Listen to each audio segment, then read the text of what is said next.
আমি কিছু ভিডিও দেখেছিলাম ওই সিরিয়া টিরিয়া অঞ্চলের, যেখানে জিহাদের নামে ধরো যার কবর হবে তাকে দিয়েই কবর খোঁড়ানো হয়, হয়ে তাকে বলে ওর তলায় ঢুকে পড়, অন্যরা মাটি চাপা দিয়ে দেয়। এইভাবে পুলিশ কিন্তু তার নিজের কবর খুঁড়ছে। সেনাকে খেপালে তার যে কি রেজাল্ট হতে পারে, সেনাকে খেপালে তার যে কি রেজাল্ট হতে পারে, সেটা একবার পাকিস্তানে গিয়ে ঘুরে এসে দেখে আসুক। এই সমস্ত পাগলের পাগলামি চলছে। মানুষের দৃষ্টি ঘোরানোর জন্য সেনাকে ব্যবহার করতে এই সরকারের এতটুকু কুণ্ঠাবোধ হচ্ছে না। কিন্তু সেনাকে কখনোই, সেনার কর্তৃত্ব, সেনার অস্তিত্ব, সেনার সম্মান কখনোই বাজারে দাও রাখা যাবে না। যদি সেনার বিরুদ্ধে অসম্মান হয়, তাহলে বাংলা তথা তামাম ভারতবর্ষের লোক রাস্তায় নেমে পড়বে। এবং স্বরাষ্ট্র দপ্তরকেও বলবো, এই পুলিশের এত সাহস হয় কোত্থেকে? যদি এদের ব্যবস্থা না করেন, তাহলে বামপন্থীরা যে মিথ্যে ভুয়ো আওয়াজ ছড়িয়ে বেড়ায়, গোটা মানুষ সেটাকে বেশি করে বিশ্বাস করতে শুরু করবে। আমাদের এতগুলো লোকের রক্ত, আমাদের এত চোখের জল, তার জন্য যদি কোথাও প্রোটোকল, কোথাও আপনার আইন যদি একটু উল্লঙ্ঘিত হয়, হোক, মানুষের বিশ্বাস আসুক যে সেনার ওপর যদি কেউ এই ধরনের নোংরামি করে, তার যেন যথোপযুক্ত শাস্তি হয়। সব বিষয়টা মুখ ঘুরিয়ে থাকলেও চলবে না। আমার এটা আবেদন স্বরাষ্ট্র দপ্তরের কাছে। পুলিশ মন্ত্রীর সাথে কি হয়েছে? উনি তো আবেল মুজে মার করে দৌড়ে গেছেন। মনে রাখবেন, সৈন্যবাহিনী ভারতবর্ষের নয়, পৃথিবীর অন্যতম শ্রেষ্ঠ সৈন্যবাহিনীর একটা। তাকে এইভাবে অসম্মান করলে ভারতবাসী মেনে নেবে না। ভারতবাসী মেনে নেবে না, বাঙালি ভিকটিম হয়ে যাবে। বাঙালি যেখানে যাবে তাকে সেখানে এই ধরনের কথা শুনতে হবে। হতে পারে কালকে 1 তারিখ ছিল, মাইনেটা পকেটে ছিল, চুরি হয়ে যাওয়ার ভয়ে তারা পালাতে পারে। হতে পারে তারা ঘড়ি আংটি খুলে রেখে আসতে গেছিল। এছাড়া এই প্রশ্নের কোনো উত্তর হয় না। এটা হচ্ছে আসিফ মুনিরের ভাষা। ওই জারদারি না কি আছে পাকিস্তানের একজন, তার ভাষা। এই বিলাল ভুট্টো না কি আছে, তার ভাষা। আরে পাকিস্তান আর্মি ইন্ডিয়ান আর্মিকে দেখলে ছুটে পালাচ্ছে, ঘুষ ঘুষকে মারছে। আর্মিকে ব্যবহার করছে ভারতীয় জনতা পার্টি, এই কথাটা বলে আসলে উনি আর্মিকে কলঙ্কিত করছেন। এবং এটা রাষ্ট্রদ্রোহিতা। প্যান্ডেল খোলার কাজ কি সেনাবাহিনীর? কুণাল ঘোষ বলছেন প্যান্ডেল সেনাবাহিনীর কাজ না। প্যান্ডেল খোলার কাজ কি পুলিশের? আমাদের গুলো যে খুলে নেয়, উত্তর দিক না। বাঙালির যে ছেলেগুলো অন্য রাজ্যে চাকরি করে তারা আক্রান্ত হবে, এটা কিন্তু জেনে উনি এই কাজ করছেন। ওরা মরুক, প্রতি পাড়ায় আছে 4টে করে। দল ক্ষমতায় আছে বলে অস্তিত্ব আছে।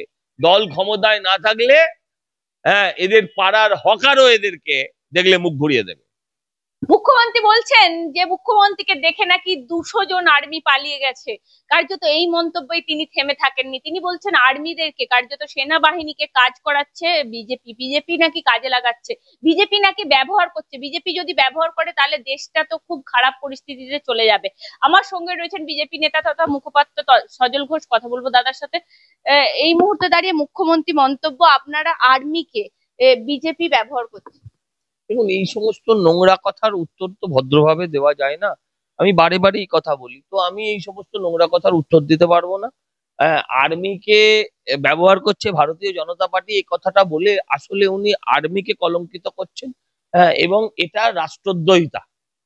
এটা রাষ্ট্রদ্রোহিতা। রাষ্ট্রের কোনো মানুষ, যারা রাষ্ট্রবাদী কোনো মানুষ, তারা এটাকে কখনোই ভালো চোখে নিতে পারেন বলে আমি বিশ্বাস করি না। তো আমি অনুরোধ করব যে উনি যেভাবে প্ররোচনা সৃষ্টি করছেন, তাতে হয়তো আগামী ভবিষ্যতেই, পশ্চিমবঙ্গের অদূর ভবিষ্যতেই পশ্চিমবঙ্গে সিভিল ওয়ার শুরু হবে। আমি বলবো মানুষকে হিন্দু, মুসলিম, বাঙালি, অবাঙালি নির্বিশেষে, কারণ ওনার এজেন্ডা সবসময় কোনো ভেদাভেদে থাকে।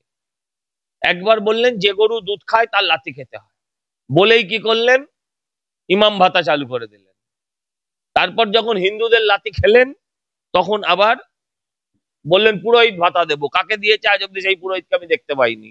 তারপর চলে যান, না জগন্নাথ মন্দির তো আমি বাদ দিচ্ছি। তারপর একবার ধর্মে ভেঙে ভোট জিতলেন, তারপর 500 টাকায় মন কিনে ভোট জিতলেন, তারপর এখন আবার দেখছেন আর ধর্মে হচ্ছে না, ওনার ধর্মে যারা বাংলায় কথা বলে, হ্যাঁ, তারা এখন আর ওনাকে ভোট দেবে না। তাই এবারে ভাগ করতে শুরু করলেন বাংলা ভাষায়। আমি বলছি বাঙালির যে ছেলেগুলো অন্য রাজ্যে চাকরি করে তারা আক্রান্ত হবে, এটা কিন্তু জেনে উনি এই কাজ করছেন। কিন্তু তারা আক্রান্ত হয়ে যদি পশ্চিমবঙ্গে চলে আসে, হিন্দু মুসলমান নির্বিশেষে, মমতা ব্যানার্জির ক্ষমতা নেই তাদের মুখে অন্ন দেয়। একে বলে ভাত দেওয়ার জো নেই, কিল মারার গোসাই। এর হচ্ছে তাই অবস্থা। সুজন আর্মি পালিয়ে গেছে, বাজে বাজে কথা। আর্মিরা হয়তো ভূত ভেবে থাকতে পারে ওনাকে, হতে পারে কালকে 1 তারিখ ছিল, মাইনেটা পকেটে ছিল, চুরি হয়ে যাওয়ার ভয়ে তারা পালাতে পারে, হতে পারে তারা ঘড়ি আংটি খুলে রেখে আসতে গেছিল। এছাড়া এই প্রশ্নের কোনো উত্তর হয় না। একজন মুখ্যমন্ত্রী সুলভ মানুষের কাছে, একজন মুখ্যমন্ত্রীর কাছ থেকে মুখ্যমন্ত্রী সুলভ আচরণ আমরা প্রত্যাশা করি। আপনি বিশ্বাস করেন, আপনি বিশ্বাস করেন আর্মি পালাবে? আপনি বিশ্বাস করেন আর্মি পালিয়ে যাবে? একথা আপনি কখনো বিশ্বাস করেন? এটা হচ্ছে আসিফ মুনিরের ভাষা, ওই জারদারি না কি আছে পাকিস্তানের একজন, তার ভাষা, এই বিলাল ভুট্টো না কি আছে তার ভাষা।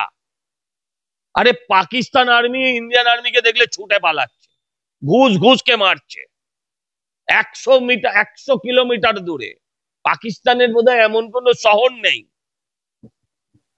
যেখানে মোদিজি ডুগডুগি বাজিয়ে দেননি।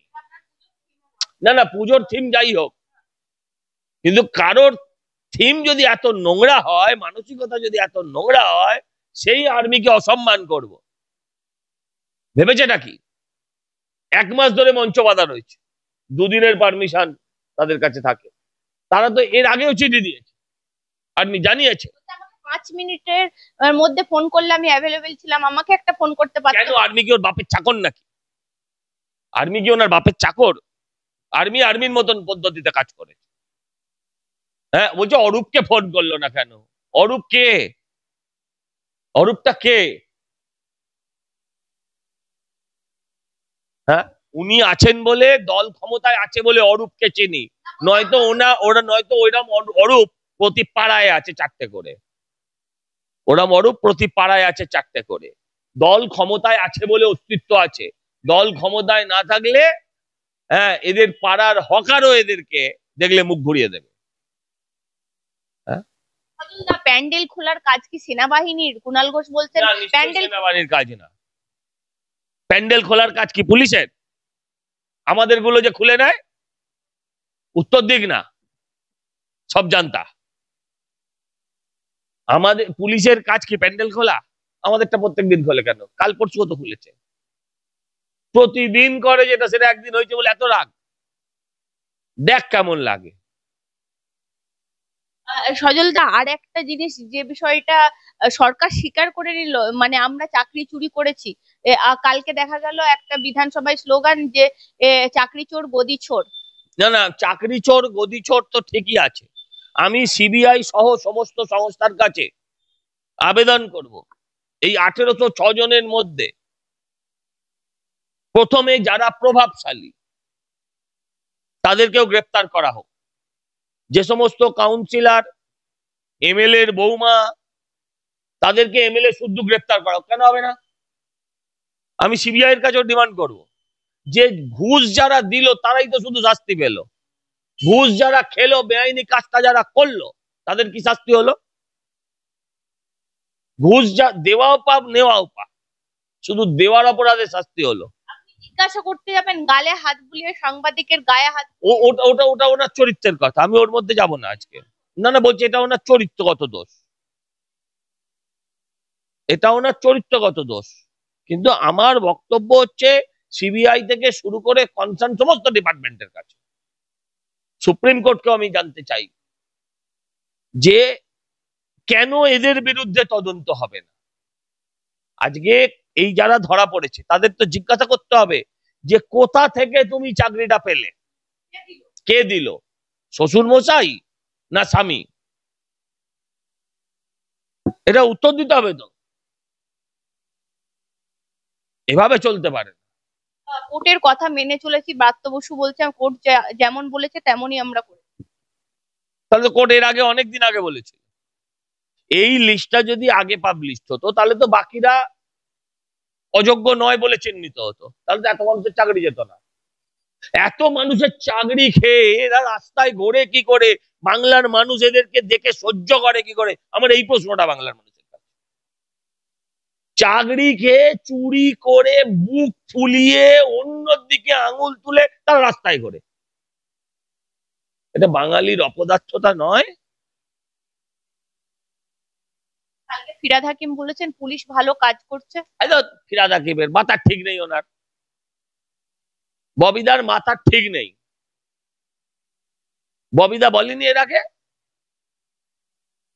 আচ্ছা, কালকে একটা কাউন্সিলর থানা ঘেরাও করে কাঁদছিল, কালকে 48 নম্বর ওয়ার্ডের কাউন্সিলর থানা ঘেরাও করে বিশ্বরূপ দে প্রতিবাদ জানাচ্ছিলেন যে পুলিশ নিষ্ক্রিয়, বলছে পুলিশ থাকাকালীন গুলি চালিয়েছে, তৃণমূলের লোক তৃণমূলের ওপরে। কে কাঁদছিল? আচ্ছা, এই ববি হাকিম নিজে বলেনি সুশান্ত ঘোষের ওপর গুলি চালানোর পর? না না, কোথা থেকে এলো, কোত্থেকে এলো, কি করছিল আপনার ইন্টেলিজেন্স, কি করছিল পুলিশের source, it is time to act, act নাও, বলিনি? আচ্ছা, পুলিশকে যে সমালোচনা করে তাহলে সে সমাজ বিরোধী? তো তাহলে অনুব্রত বাঘ না সমাজ বিরোধী সেটা ও নিজে বলুন।